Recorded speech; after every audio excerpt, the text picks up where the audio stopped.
So today we're going to be talking about dietary supplements. There's a lot of questions, there's a lot of misconceptions, and it's a really important topic to talk about, especially because they are not FDA regulated or approved. So there's a lot of marketing and claims that are put on packaging, and they can actually become pretty dangerous if not used appropriately. We're going to talk about understanding the benefits of them, the risks, and also how to use them in a smart way. So what are dietary supplements? They're meant to add nutrients to your diet if we're lacking in these nutrients. They're not meant to take instead. If for some reason we're unable to get certain nutrients, they're meant to supplement and to add those nutrients. They include vitamins, minerals, herbs, protein powders, probiotics. They come in many different forms, such as pills, capsules, gummies, powders, and even liquids. So they're not medicine. We shouldn't use them to treat or cure or prevent diseases. They can be helpful in doing that as a secondary, but that should not be its primary use. They should be to support nutrition only, not instead of. And natural does not always mean that they're safe. So sometimes we'll see claims they're natural and organic, but it does not always mean they're safe. That's an important thing to know. When supplements may be helpful. So if we have certain nutrient deficiencies, if there are certain restricted diets, such as being vegan or vegetarian, sometimes we're low in B12 vitamins and other B vitamins. So that's, again, something to speak about with a doctor. During pregnancy or aging, during pregnancy, it's important to have folic acid. Many women will take a prenatal vitamin. Some women who are very nauseous and can't handle the prenatal vitamins because there's iron and other things in there which are important during pregnancy, but sometimes just unable to handle that. So sometimes instead of taking the prenatal, a doctor will say to just take the folic acid and or the iron separately because it's a little less harsh on your stomach and your nausea.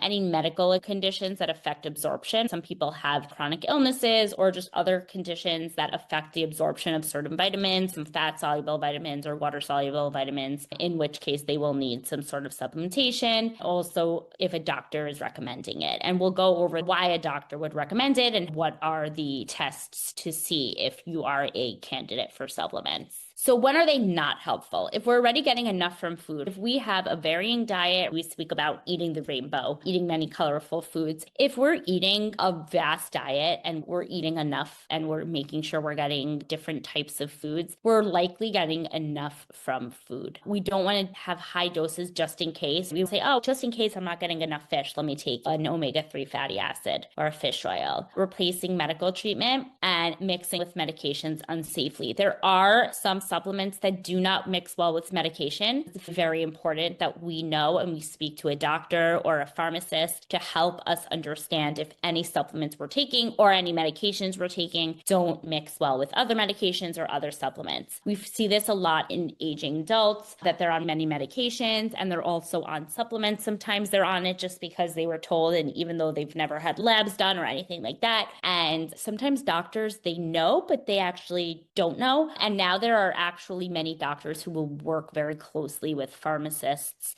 to go through medications. If they have a patient who's on 5 or plus medications and or supplements, to go through this to make sure that there are no negative reactions between the two. That's a very important thing to note. So what are some risks of supplements? Overdosing vitamins. It's not as uncommon as we think it is. There is something called a UL, which is an upper limit, and most vitamins, and I'm not going to say minerals as much, but they do have them as well, have what's called an upper limit. And if we go over that upper limit, it can be very dangerous on our kidneys, on our liver, and so on and so forth. So it's really not just, oh, let me just take it because why not? Let's get some more. There is an upper limit. Our body cannot handle more than that upper limit. Upper limits are easily found on Google. Most of them, I'm not going to say all of them, because not all of them have an upper limit, but I would say most vitamins and minerals do have an upper limit. So it's very important that we're aware of that. It can really cause liver, kidney damage, and other vital organs. Again, talking about medication interaction, they can really interact negatively with certain medications. So that's why it's very important that our doctors are aware of what we're taking. And also there are hidden or unlisted ingredients. Now we're going to talk about the FDA and supplements. So the FDA, it's a very important step in medication medications and vaccinations, they all have to go through FDA testing. And a lot of the times they get stuck in FDA testing. Either it will take a long time for them to be approved by the FDA, or they will not proceed forward because the FDA does not approve of them. Supplements are not FDA approved. They do not need to go through this process. Many medications and injections actually are FDA approved, and later on we do find negative side effects and things of that sort. We hope that they're limited, but it does happen. Supplements don't go through that at all. We'll go into these GMC type of stores or these vitamin stores or whatever it is, and you'll see these things and they look really great and nice, but they're not FDA regulated at all. So all of these companies and these brands can make these supplements and put them on shelves without needing to be approved by the FDA. They don't test them before sale, and action usually happens after harm. So sometimes things will be recalled only after harm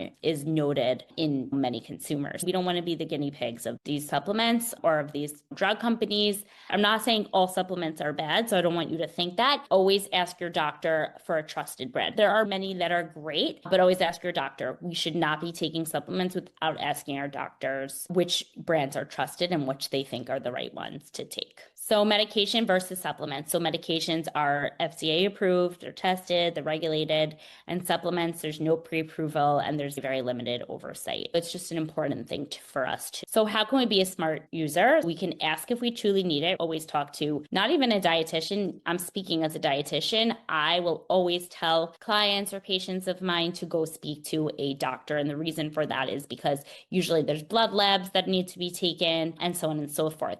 Check with a healthcare provider, look for third-party testing. That's obviously not something that we always need to do, especially if we're getting recommendations from a doctor, but you can do that for a newer supplement that's on the market, and avoid extreme claims. If we see extreme claims, it's usually something that we want to avoid, and we'll go through that and what is considered an extreme claim. So food versus supplements. Food provides fiber and protective compounds. Supplements only really fill gaps. That's what they're meant to do. They're not meant to be meal replacements. First, food. Supplements should be secondary. We hear the term food is medicine, and I really do believe that. I'm very much a proponent of taking medications that we need and taking supplements that we need, but we should be able to get a lot of the supplements we need from eating a complete diet, and it's very important. Marketing and red flags. If we hear these miracle cures, this will treat liver failure, this will prevent cancer, this will do so on and so forth. That's usually a miracle cure, and that's a red flag. Also, detox claims, rapid weight loss promises. There are so many pills and drugs on the market right now. I'm not talking about the GLP-1s because those actually are FDA approved for weight loss, but some of these pills or gummies or whatever it is will be put on the shelves to be like, lose 20 pounds in 2 days. And that is just a complete red flag. So don't trust that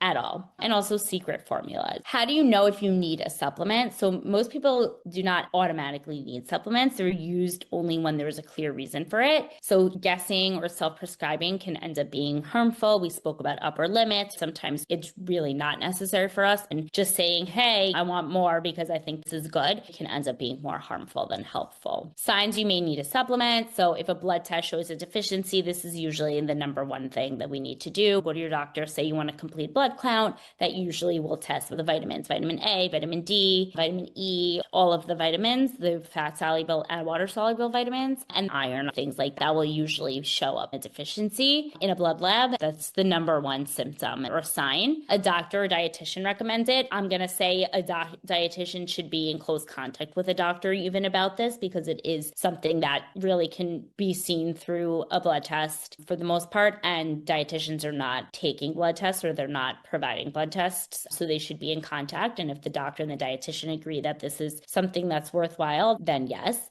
Medical condition affects absorption, which we spoke about before. Some people do have conditions that affect absorption. A very limited or restrictive diet. Some people do have very limited or restrictive diets. Sometimes people that are in long-term care facilities, for an example, can't have certain textures, and they need to have everything like very mushy and nothing too chewy. And so sometimes it limits certain foods that we're able to have. They can't have anything too hard or crunchy, so that will take out certain vegetables that they'll need. And sometimes that will cause a limited or restrictive diet, in which case supplements are going to be necessary. But again, only with the direction of a doctor. And then again, certain life stages are important, like pregnancy, aging, breastfeeding, things like that. This is just reiterating that lab work ordered by a healthcare provider, a medication review, a diet history assessment is important just to see if somebody does have a restrictive diet because they're picky or something like that. And then monitoring symptoms with guidance. And that's the guidance of a doctor, of a dietitian, and so on and so forth. Do not rely on these alone. Feeling tired or low energy, we can't say, oh, I'm low energy, I'm feeling tired, I probably have low iron. We need to go out and see that is actually the reason for that, because there can be a whole myriad of reasons as to why we're tired or low energy. Hair, skin, or nail changes. We see changes in our hair and nails and we say, oh, I think I need biotin, or I need so on and so forth. Again, not something to rely on alone. Social media or influencer advice, we see this all over the place, and it is a huge pet peeve of mine as a healthcare professional, seeing how much influence social media has over people taking supplements, especially for hair and nails and skin and everything, or feeling good and immune. And nobody wants to get sick now, so everyone's, oh, take all of this because this way you won't get sick, I promise. So I'm really not into that. Again, if it's something that you need, that's great, but we don't want to take that advice from an influencer on social media who does not know you or your medical history. And online quizzes or ads, which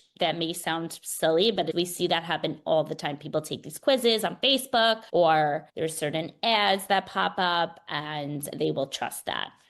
So protein powders. I just added this because so many people ask me about protein powders. So I just wanted to touch upon this really quickly. So what are they? They're concentrated sources of protein. They're made from wheat protein, casein, soy, pea, or other plants. And they're used to supplement protein intake, not to replace meals. And there are so many people that use protein powders and protein bars as meal replacements, and that should not be the case at all. And it's important that they don't. So when can protein powders be helpful? People with increased protein needs, people who are very sick, people who have like skin burns, for example, or a very bad wound, they actually need increased protein needs. So that can be helpful for them. If they have a poor appetite or difficulty eating enough food, which again can happen when someone's sick, when someone's aging, we see that happen. So it can be that they may have a lack of protein. So making sure to limit muscle loss, protein powders can be very helpful. Certain medical or recovery situations, that's what I mentioned before about the burns or being very sick or any sort of inflammation. And then short-term convenience can also be helpful. If we're somewhere, if we're away and it's limited, we have a restrictive diet for some reason and we're getting a smoothie anyways, let's add some more protein powder because we don't know what our next meal is going to be, because we're not at home. So we don't know what the next meal is going to be. Let's add some protein so we know we're getting enough protein. So that's when it can be helpful, but it should not be a meal replacement every single day. When protein powders are not needed, if we're already meeting our protein needs through food as a meal replacement, as we mentioned before, added just in case, and children should not use these unless recommended by a provider. A lot of times there are certain sugar alcohols in there that are really detrimental to a child's digestive system. So we can't just give them to them because we want them to get more protein. A lot of the times there's sugar alcohol. Most protein powders do have sugar alcohol, which I don't love even for adults, but they can really mess up a child's digestive system. So we really don't want to give it to them. Protein powder risks and tips. They can be high in sugar or additives. Some contain heavy metals or contaminants. Again, looking for a third-party testing. Again, if you speak to somebody who's recommending one that's trusted, you don't need to do this. Is also not something you need to do, and it can be extensive, but if it's something that you're interested in doing, it exists, and food sources are usually better.